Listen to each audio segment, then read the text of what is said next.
একটি কফি শপের মধ্যে মৃদু আলো। নিহারিকা একটি টেবিলে বসে কিছু লিখছে।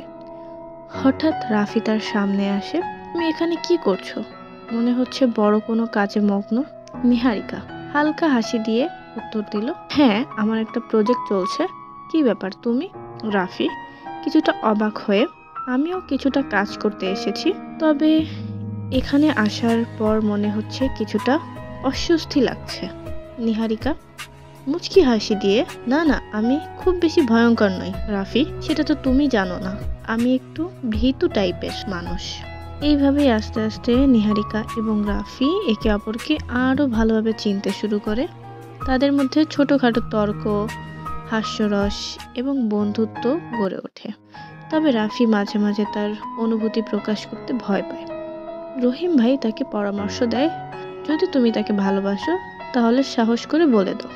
রাফি এক রাতে সূর্যাস্তর সময় নিহারিকার কাছে তার অনুভব প্রকাশ করে। রাফি নিহারিকার চোখের দিকে তাকিয়ে, আমি জানি আমরা খুব একটা সময় একসাথে নেই, কিন্তু তুমি জানো আমি তোমাকে খুব ভালোবাসি।